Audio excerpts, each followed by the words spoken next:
तो hey guys, स्वागत है मेरे इस यूट्यूब से हिंद क्लास S234 में। तो आज को हम लोग बात करने वाले हैं जो आपका क्लास 10 का आज वीकली टेस्ट होने वाला है। ठीक है, 6 तारीख को वाला तो कैंसिल कर दिया गया है और उसी को आज 9 तारीख में लिया जाएगा। ठीक है, तो उसका ये आंसर क्या होने वाला है। ठीक है, तो इसलिए इस वीडियो को शुरू से लेकर अंत तक देखेगा, शुरू से लेकर अंत तक देखेगा। ये क्लास 10 का है। ठीक है, और साइंस का आपका होगा आज 40 मार्क्स का होगा, 90 मिनट का समय मिलेगा। ठीक है, चलो वीडियो को शुरू करते हैं।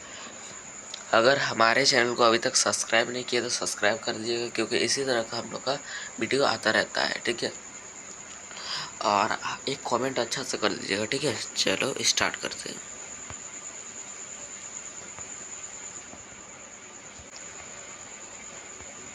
देख सकते तो पहला क्वेश्चन बोल रहा है, निम्न में कौन विद्युत सेल का प्रतीक है। तो ये जो देखो, ये नहीं है, क्योंकि देखो यहाँ पर देखो ना, ये पूरा जो है ना इस खाली जगह छोड़ दिया। ये पहले प्लस देती है, उसके बाद माइनस दे दिया है, उसके बाद प्लस। ये ऐसा नहीं होता है। ठीक है, और ये तो क्या होता है, तार संधि हो जाएगा। ये तो इसीलिए होगा ही नहीं, ये विद्युत सेल तो नहीं, तार संधि है, ये भी नहीं होगा। और ये इसको भी देखिएगा ना, ये एम्पियर हो जाएगा। ठीक है, एमीटर हो जाएगा, एमीटर। ठीक है, इसलिए ये भी नहीं होगा। तो आंसर क्या हो जाएगा, option number C is the correct answer. ठीक है, चलो दूसरा नंबर क्वेश्चन की ओर चलते हैं। दूसरा नंबर क्वेश्चन बोल रहा है आपका, हाँ, विद्युत धारा का ऐसे मात्रक है। तो विद्युत धारा का ऐसा ही मात्रक है। तो विद्युत धारा का ऐसे मात्रक क्या होता है, एम्पियर होता है, ओम होता है, वोल्टमीटर होता है, कूलाम होता है। तो विद्युत धारा का जो ऐसा मात्रक होता है ना, ये होता है आपका एम्पियर। क्या होता है, एम्पियर। क्या होता है, एम्पियर। ओके, चलो चलते हैं तीसरा नंबर क्वेश्चन की ओर। आपका क्वेश्चन है तीसरा नंबर, विद्युत परिपथ क्या है। क्या बोल रहा है, विद्युत परिपथ क्या है।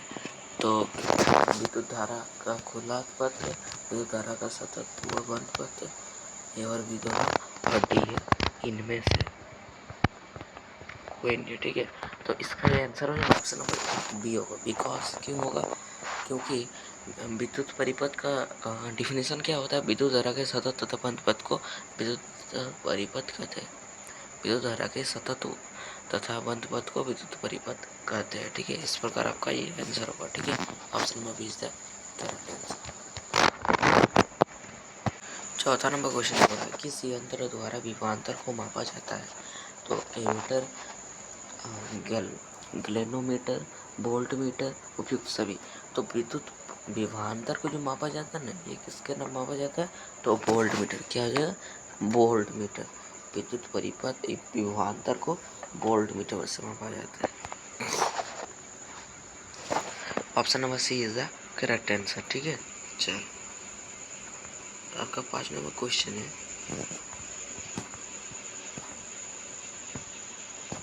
परिपथ में दो बिंदुओं के बीच विभवांतर को बनाए रखने के लिए प्रयोग में लाया जाता है। ऑप्शन सब देख लेते हैं। परिपथ को बनाए रखने के लिए बीच में क्या किया जाता है। ठीक है, मतलब कोई परिपथ है। ठीक है, इसको समझते हैं क्वेश्चन को। क्या बोल रहा है, which device is used maintain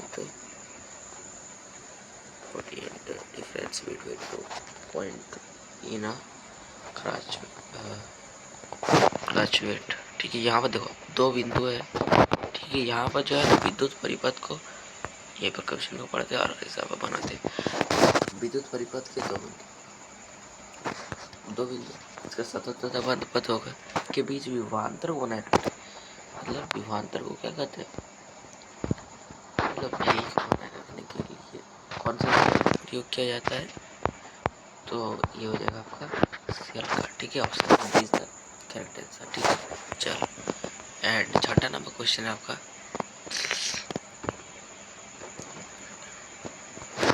किसी प्रतिरोध दुगना हो जाए तो विद्युत धारा कितना हो जाएगा। तो प्रतिरोध कितना बोल रहा है, दुगना। प्रतिरोध कितना हो रहा, दुगना हो जा रहा है, तो धारा कितना होगा। ठीक है, तो ये हो जाएगा ना आपका। ठीक है, चलो option number A is the correct answer. चलो चलते हैं 7वां नंबर क्वेश्चन। 7वां नंबर क्वेश्चन है, विभवांतर तथा विद्युत धारा के बीच ग्राफ होता है तो विभवांतर और विद्युत धारा के बीच ग्राफ कैसा होता है? सीधी रेखा, वक्र रेखा, सी आकृति की रेखा, इनमें से कोई नहीं। तो ये हो जाएगा ना आपका सीधी रेखा। क्या हो जाएगा? सीधी रेखा। ठीक है। एंड चलो 9वां नंबर क्वेश्चन की, ये 8वां नंबर क्वेश्चन की चलता है। ठीक है। 8वां नंबर क्वेश्चन बोला, कौन सा पादप नियंत्रण फल बेचने वाले द्वारा उपयोग किया जाता है? मतलब फल बेचने जो है ना पादप, क्या बोल रहा है? नियंत्रण फल बेचने का द्वारा उपयोग किया जाता है। तो क्या हो जाएगा? सब्सिट्रिक एसिड, जिबरलिन, एथेनोइक, ऑक्सीन। ठीक है। सब्सिट्रिक एसिड, जिबरलिन, एथोलाइन, तो ये हो जाएगा। उसके बाद है ऑक्सीन, तो ये हो जाएगा ना आपका, क्या हो जाएगा? एथेलाइन।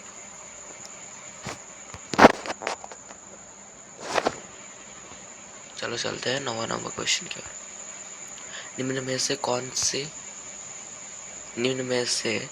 कौन सी एक अंतःस्रावी और बाह्य स्रावी ग्रंथि दो प्रकार के होते हैं? तो पेरीथाइरॉइड, विकृत अग्नाशय, थायराइड। ये हो जाएगा 9 का। क्या हो जाएगा? तो ये हो जाएगा अग्नाशय।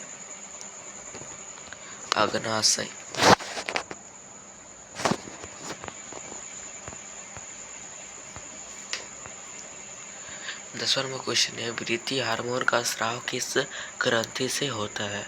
तो थायराइड ग्रंथि, एडिनल ग्रंथि, पीयूष ग्रंथि, उसके बाद है थाइमस ग्रंथि। तो वृद्धि से जो हार्मोन होता है वो होता है पीयूष ग्रंथि। क्या होता है? पीयूष ग्रंथि।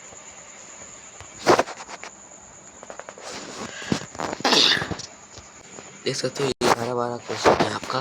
क्या क्वेश्चन बोल रहा है? विद्युत धारा किसे कहते हैं? इसका भी आंसर देखते हैं और प्रतिवर्ती चाप कहाँ बनते हैं, दोनों का आंसर देखते हैं। 11वां नंबर क्वेश्चन था, विद्युत धारा किसे कहते हैं? तो किसे कहते हैं? विद्युत आवेश के प्रवाह की दर को विद्युत धारा कहते हैं। यही डिफिनेशन याद रखना। ठीक है। ये भी होगा। ठीक है। उसके बाद है इसका और एक डिफिनेशन लिख सकते हैं, किसी एकांत समय में किसी विशेष क्षेत्र से प्रवाह आवेश के परिणाम को विद्युत धारा कहा जाता है। ठीक है। इस प्रकार भी कर सकते हैं। दूसरा नंबर क्वेश्चन था, प्रतिवर्ती चाप कहाँ बनते हैं? तो प्रतिवर्ती चाप मेरुरज्जु में बनते हैं। ठीक है। चलो 13 नंबर क्वेश्चन को चलते हैं। चलो चलते हैं। हाँ, 13 नंबर क्वेश्चन बोल रहा है, एक विद्युत परिपथ में प्रतिरोधों को मुख्य रूप से कितने प्रकार से जोड़ा जाता है? तो विद्युत परिपथ को मुख्य रूप से कितने प्रकार से जोड़ा जाता है? ठीक है। इसी को देख लेते हैं एक बार। इसका आंसर 13 का आंसर देख लेते हैं। तो 13 का आंसर हो जाएगा, एक विद्युत परिपथ में प्रतिरोधों को 3 तरीके से विद्युत धारा तरीके से जोड़ा जाता है। श्रेणी क्रम में, मतलब विद्युत परिपथ को यानी किसी ने क्रम में जोड़ा जाता है। तो एक होता है श्रेणी क्रम। श्रेणी क्रम किस प्रकार होता है? तो श्रेणी पर इस प्रकार होता है। ठीक है। इस प्रकार। और समांतर क्रम इस प्रकार होता है।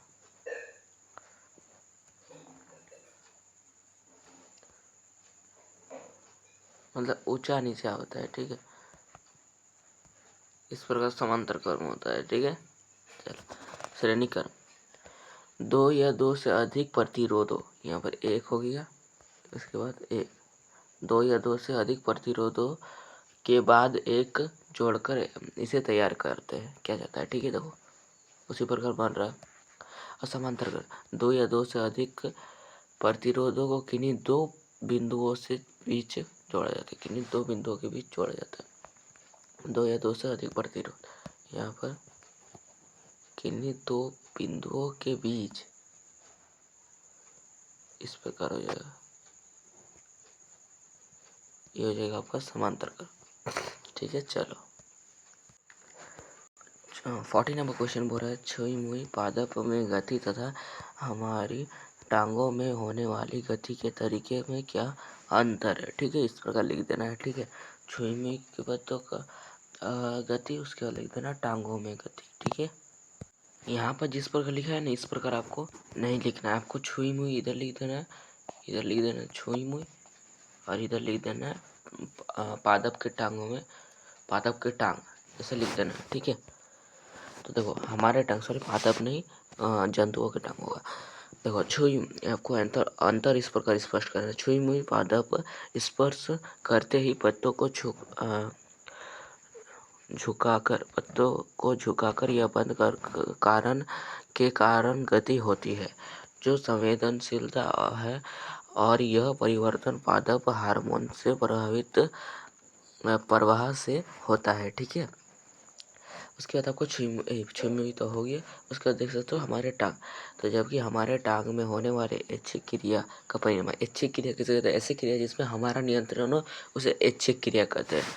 ऐच्छिक क्रिया का नियंत्रण है उसे जो अनुमस्तिष्क द्वारा संचालित होती है। यह टांग में जो होता है ना इसको अनुमस्तिष्क करता है। ठीक है, अनुमस्तिष्क किसका भाग है?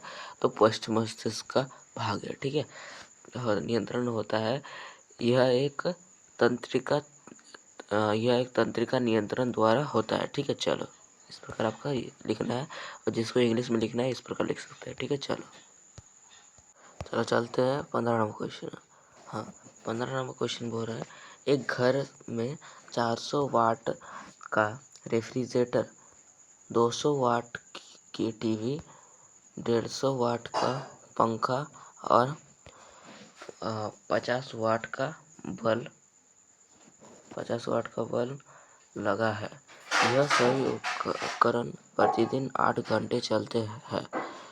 3 रुपये प्रति किलोवाट प्रति घंटा की दर से इन्हें 30 दिन तक चलाने के लिए विद्युत धारा का मूल्य क्या होगा? ठीक है, इसको देख लेते हैं आंसर। मूल्य पूछा तो सबसे पहले लिख देना है विद्युत शक्ति को पी एक दिया हुआ था, तो 400 वाट, 200 वाट, 150 वाट, 50 वाट, सभी को जोड़ देंगे 800 वाट आ जाएगा। ठीक है, तो पी इक्वल टू आ गया हम लोग का 800 वाट। ठीक है, उसके बाद देख सकते हो पी इक्वल टू 800 बटा 100 1000 कर दिए, तो लोग 0.8 किलो वाट हो गया। तो टी ले देना है, तो 8 गुना 30 कर दिया तो 240 घंटा हो जाएगा। तो ऊर्जा का सूत्र होता है पी इंटू टी। ठीक है, इसको दोनों को इंटू कर देंगे तो आपका आ जाएगा 192 यूनिट। ठीक है, उसके बाद आपको विद्युत ऊर्जा का मूल्य होता है, क्या होता है इसका फॉर्मूला है दर इक्वल टू क्या होता है रुपया बटा यूनिट। तो 3 रुपया बटा यूनिट, यूनिट कितना है 3 रुपया गुना यूनिट, तो ये बटन गुना होगा, गुना यूनिट। ठीक है, तो 192 यूनिट गुने 3 कर देंगे तो आपका आएगा 576। तो इसी प्रकार यही आंसर हो जाएगा। ठीक है, तो इस प्रकार हम लोग 15 क्वेश्चन कर लिए। 16 क्वेश्चन नहीं बता सकते क्योंकि उससे कानूनी कार्रवाई हो जाएगी मेरे ऊपर। तो चलो बाय, आज के लिए इतना ही, फिर उनसे नेक्स्ट वीडियो, तब तक के लिए बाय, जय हिंद जय भारत।